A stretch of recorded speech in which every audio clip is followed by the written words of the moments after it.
ونحن على ذلك لمن الشاهدين ومن الشاكرين والحمد لله رب العالمين. رب اشرح لي صدري ويسر لي أمري واحلل عقدة من لساني يفقهوا قولي. رب زدني علما. برادران اسلام، واجب الاحترام بزرگوں، دوستوں، بھائیوں، عزیزوں،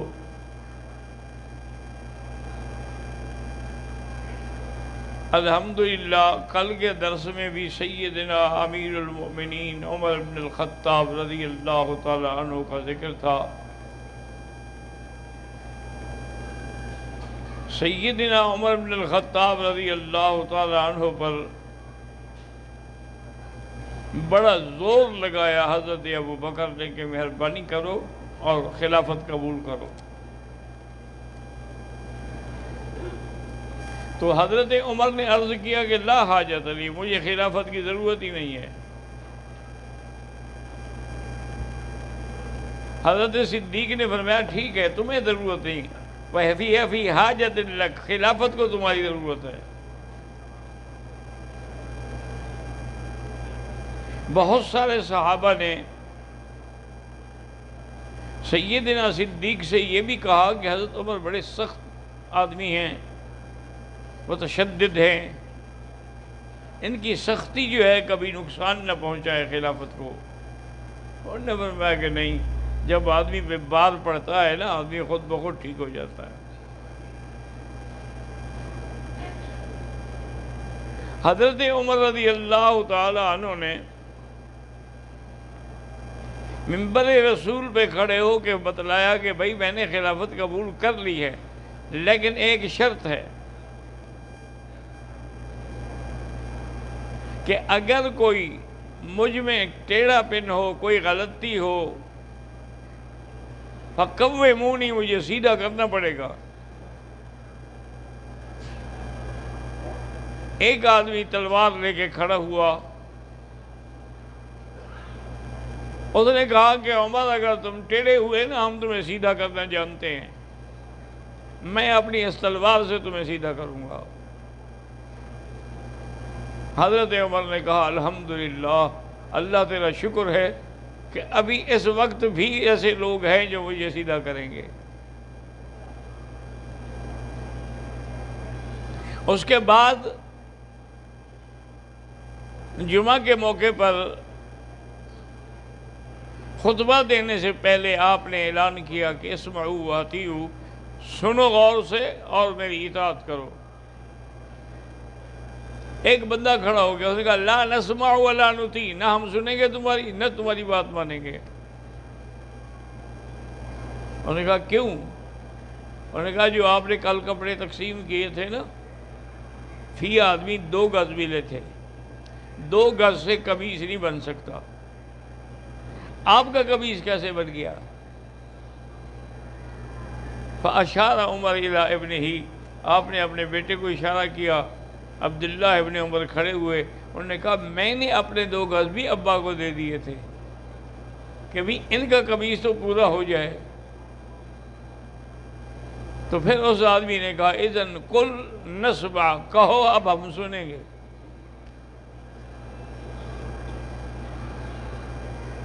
اور اسی خطبے میں امیر المومنین نے اعلان کیا کہ بھئی یہ جو حق المہر بڑھتا جا رہا ہے، نتیجہ یہ ہے کہ اور لڑکیاں بیٹھی ہوئی ہیں، ان کے رشتے نہیں ہوتے، اتنا پیسہ کون لے آئے کہیں سے؟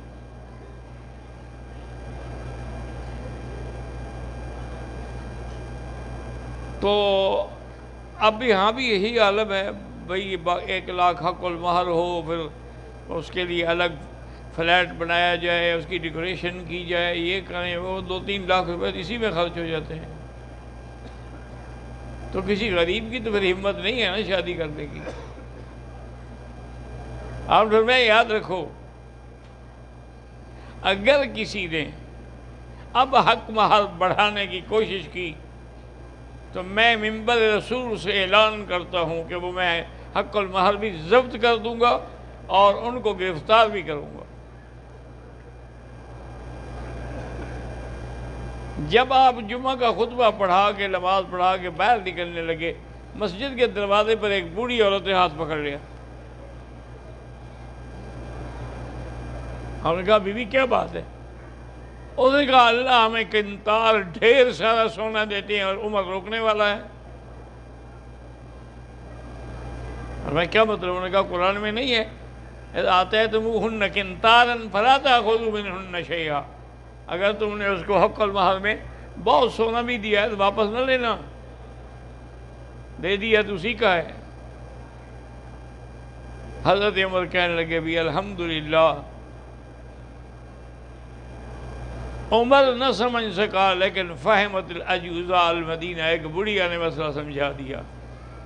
اور نے کہا ٹھیک ہے بی بی میں کوئی پابندی نہیں لگاؤں گا، جب قرآن نہیں لگاتا تو پھر میں کون؟ سیدنا امیر المومنین عمر بن الخطاب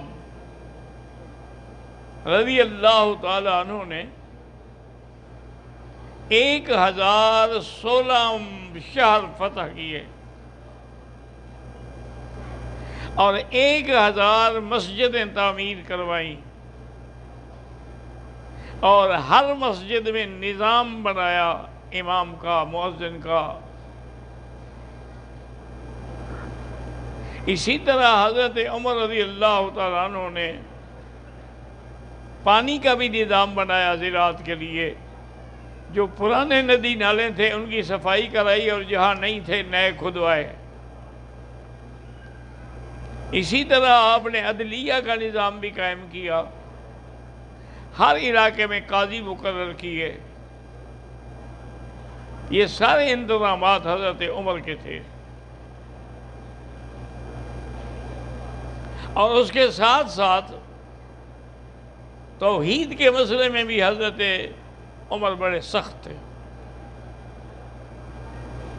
چونکہ حضرت خالد بن الولید رضی اللہ تعالی عنہ نے 125 جنگوں میں حصہ لیا ہے اور ساری فتح کی ہے۔ اب تو لوگ یہ کہنے لگ گئے بھی فتح خالد بن الولید کے ساتھ ہے، جہاں خالد ہوگا فتح ہوگی۔ حضرت عمر نے جب سنا تو انہوں نے کہا اچھا، یعنی ان کو اللہ پر اعتماد نہیں رہا، خالد بن الولید کی وجہ سے فتح ہوتی ہے؟ اگر اس کی وجہ سے فتح ہوتی میں اس کو رکھتا ہی نہیں۔ فوراً آپ نے اس کو معزول کر دیا کہ آج کے بعد تم ہماری فوج کے کمانڈر نہیں ہو بلکہ عبید بن الجراح ہیں۔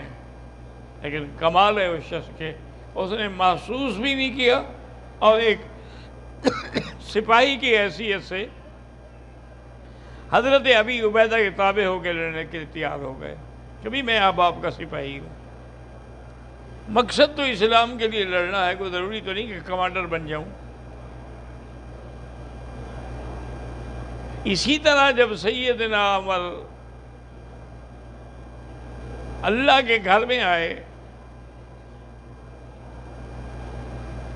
اور حجر اسود کو بوسہ دینے کے لیے ارادہ کیا تو فرمایا کہ یا ایھا الحجر،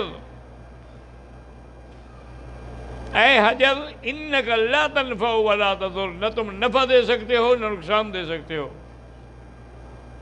ہم تمہاری پوجا نہیں کرتے جیسے ہندو پتھروں کی پوجا کرتے ہیں، دیوتاؤں کی پوجا کرتے ہیں۔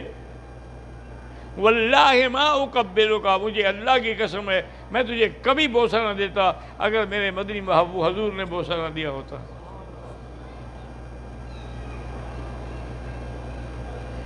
ولکنی اقبلک، میں اس لیے بوسہ دے رہا ہوں کہ قبلک رسول اللہ، حضور پاک نے بوسہ دیا ہے۔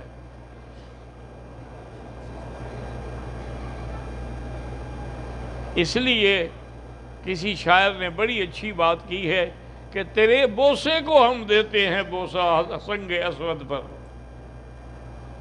تیرے بوسے کو ہم دیتے ہیں بوسہ حجر اسود پر، وگرنہ ہم مسلمانوں کا کیا رکھا ہے پتھر میں۔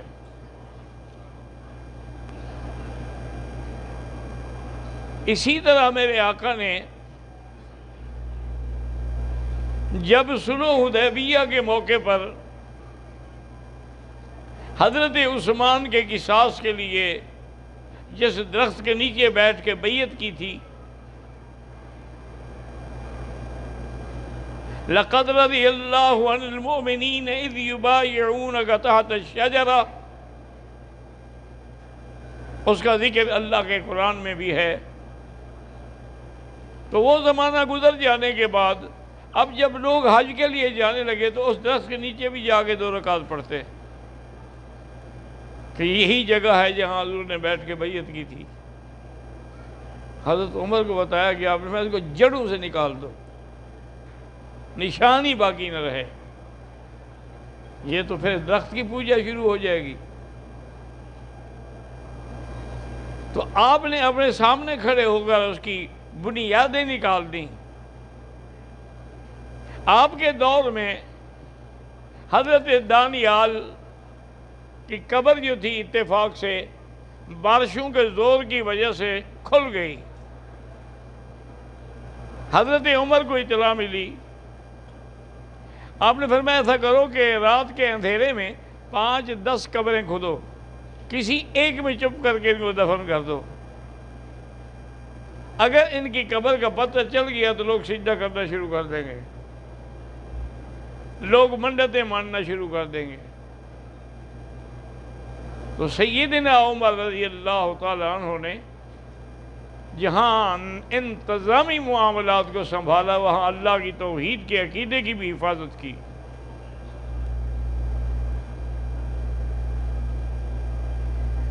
کیسر کا سفیر آیا حضرت عمر کے پاس ملنے کے لیے،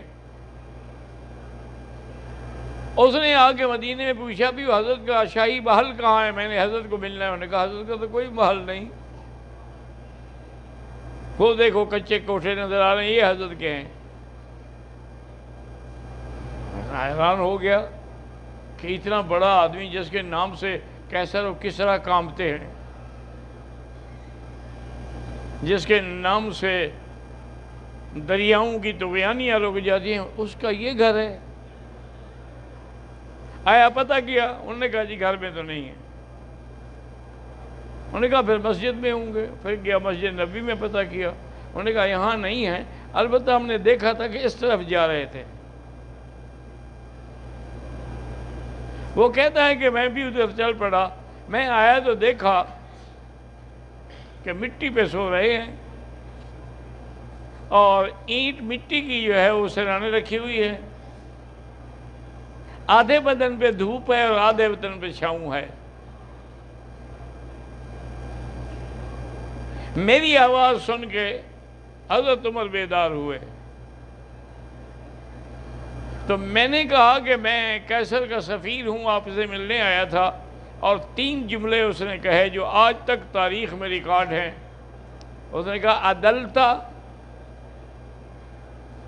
امنتا، نمتا۔ اس نے حضرت عمر کے شان میں 3 جملے کہے۔ انہوں نے کہا کہ عدلتا، تم نے انصاف کیا، انصاف کی وجہ سے امن قائم ہوا، اور جب امن ہو گیا تو آج تم مزے سے سو رہے ہو، نہ پہرے کی ضرورت ہے، نہ کسی سیکیورٹی کی ضرورت ہے۔ تو آپ نے فرمایا کہ بھائی سیکیورٹی کا کیا ہے، یہ تو سارے معاملات میرے اللہ کے ہاتھ میں ہیں، جو اللہ نے وقت معین کیے ہیں وہ کوئی سیکیورٹی ہمیں نہیں بچا سکتی۔ اور تاریخ عالم میں دیکھیں کہ 4 چیزیں ہیں، 4 عناصر ہیں، ہوا ہے، مٹی ہے، پانی ہے، آگ ہے، یہ 4 چیزیں ہیں۔ انسان کے اندر بھی یہی عناصر 4 ہیں۔ اسی کو دیکھ کے حکیم کہتے ہیں بھی اس کی سودا زیادہ ہو گئی ہے، اس کی بلغم زیادہ ہو گئی ہے، اس کی صفرا زیادہ ہو گئی ہے، کہ یہی عناصر 4 ہیں جو انسان کے بدن میں کام کرتے ہیں۔ اللہ نے حضرت عمر کا تمام عناصر 4 پر بھی کنٹرول دیا تھا۔ عمرو بن العاص جب گورنر بنے مصر کے، تو وہاں ایک بہت بڑی کبھی رسم تھی کہ سال میں ایک دفعہ وہ اپنے ملک کی کنواری اور حسین لڑکی جو ہے وہ دریا کی نظر کرتے تھے۔ آج کل ہمارے جہل بھی کرتے ہیں دریا کی نظر، فلٹ آ رہا ہو نا تو جانور کاٹ کاٹ کے ڈالتے ہیں کہ جی حضرت خضر کی فوجیں ناراض ہیں، ان کو کھانا کھلا رہے ہیں۔ آج بھی وہی جاہلیت باقی ہے۔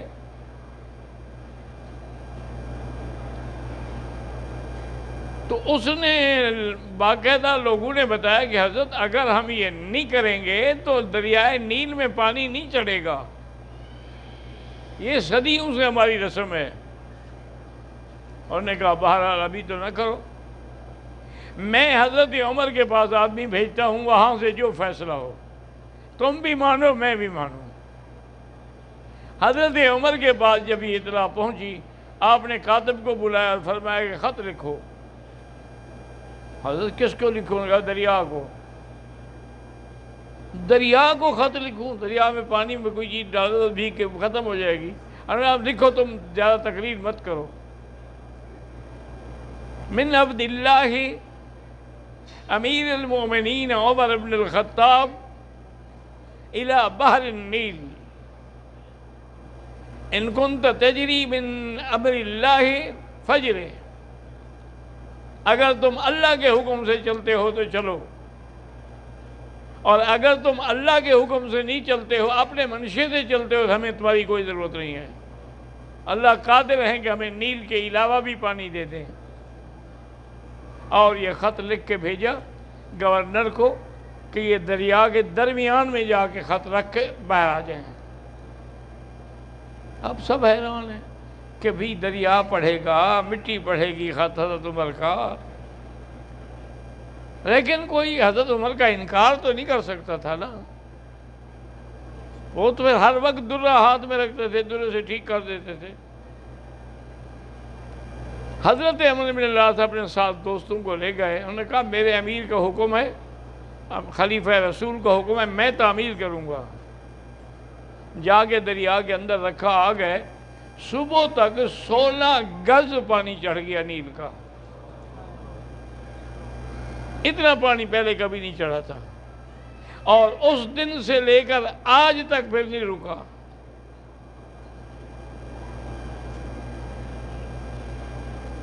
حضرت عمر رضی اللہ تعالیٰ عنہ کا حکم جو تھا، یعنی وہ پانی پر اور دریاؤں پر بھی چلا۔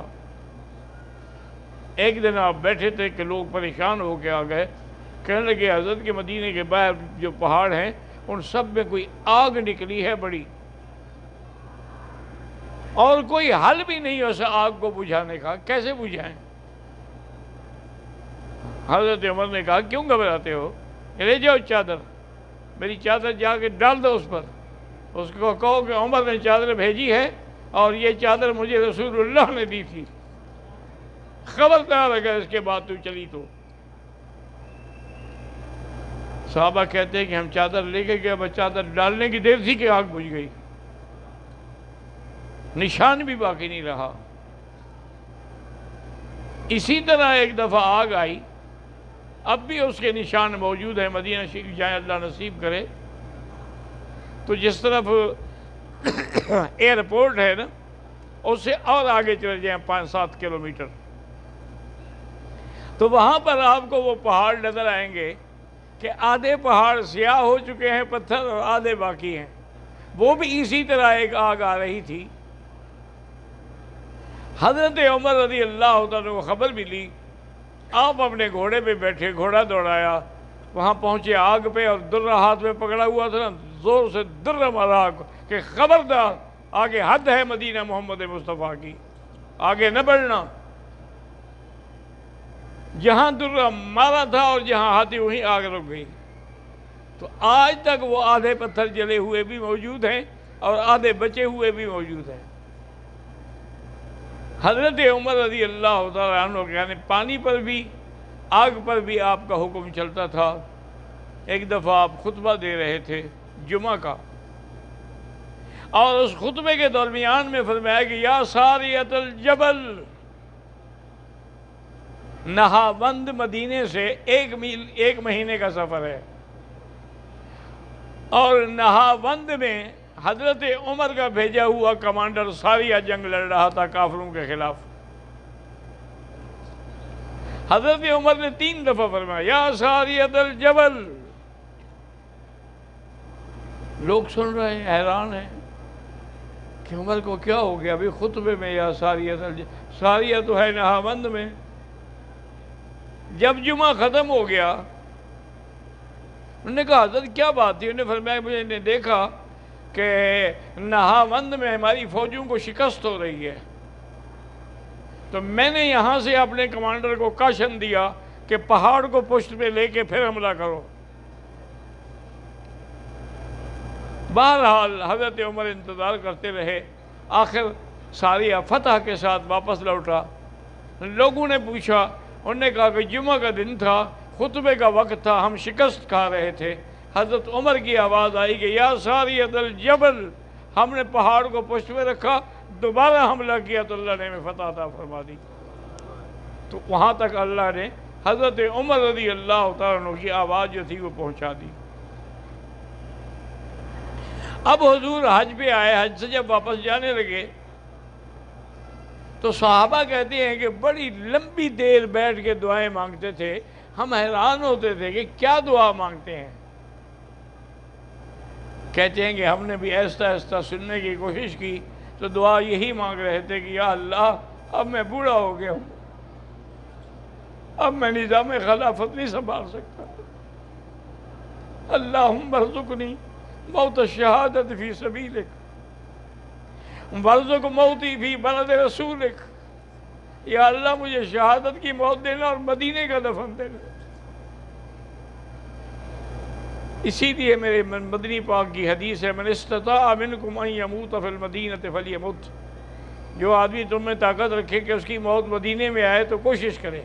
کیا معنی یعنی وہاں زیادہ دیر رہو تاکہ موت وہیں آئے؟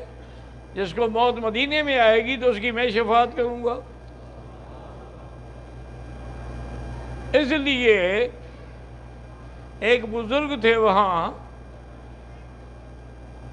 اللہ ان کی قبر پہ کروڑوں رحمتیں کرے، بڑے عابد، حج پہ نہیں آتے تھے۔ میں ایک دن ان کی خدمت میں گیا، میں اسے چھوٹا سا پڑھتا تھا چھوٹی کتابیں، میں نے کہا حضرت ساری دنیا حج کے لیے تڑپتی ہے، لاکھوں روپے خرچ کر کے آتے ہیں، آپ مدینے میں رہتے ہوئے حج نہیں کرتے؟ فرمانے لگے بیٹا بتانا کسی کو نہیں۔ میں نے کہا حضرت میں کیوں بتاؤں گا؟ فرمایا ڈر لگتا ہے حج پہ جاؤں تو موت میری کہیں مدینے سے باہر نہ آ جائے، میری تمنا ہے کہ میری موت مدینے میں ہے، لہذا میں نہیں نکلنا چاہتا۔ ایک دفعہ میں نے دیکھا ان کو کہ مینا میں کنکریاں مار رہے تھے، میں نے جا کے پکڑ لیا، میں نے کہا حضرت اب کیسی آگے؟ فرمایا بھائی خواب میں اللہ کے نبی نے اجازت دی کہ حج کر لو، مانا ہے کہ ابھی تمہاری موت نہیں آئی۔ ایسے لوگ بھی تھے، اللہ ان کی قبروں پہ کروڑوں رحمتیں فرمائے۔ میرا ایک ذاتی طور پہ ایک بڑا مشکل مسئلہ تھا دنیاوی، اس وقت جب میں چیئرمین تھا، اس زمانے کی بات ہے، اسی کو میں زمانہ جاہلیت کہتا ہوں، میرا جاہلیت کا وہ دور تھا۔ تو بہرحال ایک بڑا پیچیدہ مسئلہ ہو گیا۔ حضرت شیخ الحدیث مولانا زکریا رحمۃ اللہ علیہ مدینے میں ہوتے تھے، اور وہ میرے والد صاحب کے ہمدرس تھے۔ ان دونوں نے مل کے سنن ابی داؤد حضرت مولانا یحییٰ سے پڑھی تھی ان کے والد سے۔ اس لیے حضرت نے اپنے تمام خادموں کو کہا ہوا تھا کہ بھئی یہ جو لونڈا ہے نا، یہ جب آئے اس کو نہ روکا کرو، یہ میرے بھائی کا بیٹا ہے، بڑے تیز بولتے تھے۔ میں گیا تو میں تو رو رہا تھا، کہا کیا بات ہے؟ میں نے بتایا، کہا جی بیوقوف آدمی ہو، جلدی جاؤ ابھی 2 رکعت نماز میں پڑھو اور کہو کہ یا اللہ وہ تو لنگڑا ہے نہیں آ سکتا، آپ میری مشکل حل کریں، اللہ سے دعا مانگو۔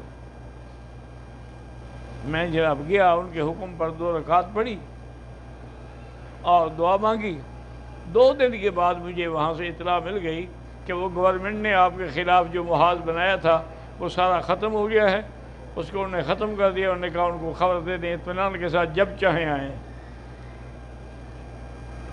تو اللہ والوں کا اللہ، تو حضرت بھی یہ دعا مانگتے تھے، ورنہ لوگ حیران ہوتے تھے بھی موت شہادہ جو ہے وہ مدینے میں کیسے آئے گی؟ مدینہ تو دارالامن ہے، دارالاسلام ہے، شہادت تو کفر کے مقابلے پہ آتی ہے۔ حضرت عمر کیسے دعائیں مانگ رہے ہیں؟ یہ تو ٹھیک ہے کہ آپ کا دفن مدینے میں ہو، لیکن موت شہادہ، شہادت کی موت ہو۔ ایک دن حضرت عمر مصلی پہ کھڑے ہیں، نماز کا وقت ہے، بلند آواز سے آپ فرما رہے ہیں سوو، صفیں ٹھیک کر لو۔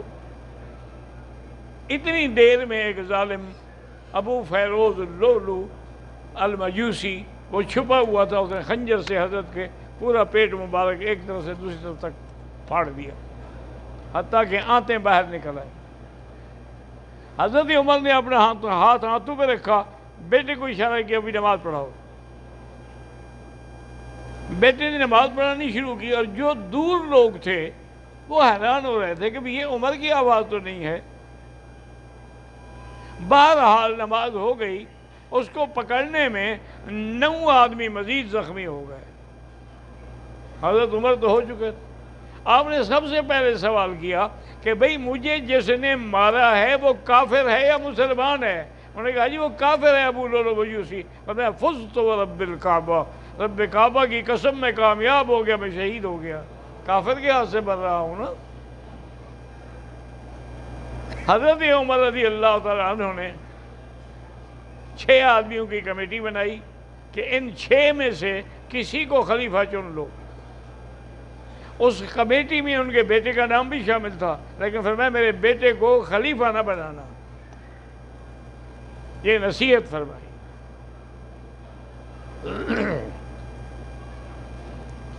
اور اپنے بیٹے کو بلایا اور کہا کہ ایک بات سنو، بی بی عائشہ کے پاس جاؤ اور اس سے جا کے کہو کہ عمر امیر المومنین کا لفظ نہ کہنا عمر آپ سے درخواست کرتا ہے کہ مجھے روضہ مبارک میں اپنے ساتھیوں کے ساتھ سونے دو۔ بی بی عائشہ کے پاس آیا بیٹا، آ کے درخواست پیش کی، بی بی عائشہ رونے لگ گئی، کہنے لگی بیٹا میں نے یہ جگہ تو اپنے لیے رکھی تھی، لیکن عمر مجھ سے زیادہ حقدار ہے، اس نے زیادہ اسلام کی خدمت کی ہے، لہذا ان کے لیے اجازت ہے۔ واپس آیا تو کہا ابشری یا ابی، اب آپ مبارک ہو، بی بی نے اجازت دے دی ہے۔ فرمایا جب میرے تجہیز تکفین ہو جائے، غسل دے دو، جنازہ پڑھ لو، پھر میری لاش اٹھا کے بھی عائشہ کے دروازے پہ لے جانا۔ ابھی پتہ ہے مجھے اسے امیر المومنین سمجھ کے اجازت دی ہو، پھر اجازت مانگنا، اگر اجازت دیں تو پھر مجھے بھی روضہ رسول میں دفن کرنا۔ تو حضرت عمر کو اجازت ملی، آپ بھی وہیں دفن ہوئے، اور تیسرا چاند جو تھا وہ بھی بی بی عائشہ کے حجرے میں پہنچ گیا۔ اللہ کے نبی کے جو بی بی نے جو خواب دیکھا تھا وہ سچا ہو گیا، اور حضور نے جو فرمایا تھا کہ خلقنا من تربۃ واحدۃ انا و ابو بکر و عمر، میں ابو بکر عمر ہم ایک جگہ کی مٹی سے پیدا ہوئے ہیں اور اسی میں ہم دفن ہوں گے۔ تو آج وہ حضور کا فرمان بھی پورا ہو گیا۔ ایک دن حضور بڑے مسکرا کے آ رہے ہیں، ابو بکر ہے عمر ہے، صحابہ نے دیکھا کہ آج حضور بڑے مسکرا رہے ہیں، عرض کیا، فرمایا ہاکذا نبعث یوم القیامہ، اسی طرح قیامت میں ہم اکٹھے ہوں گے، ایک طرف ابو بکر ہوگا ایک طرف عمر ہوگا، رضی اللہ عنہم وارضاہ۔ اللہ تعالی ہمیں تمام اصحاب رسول کی، اہل بیت کی، سب کی محبت اور اطاعت کی توفیق عطا فرمائے۔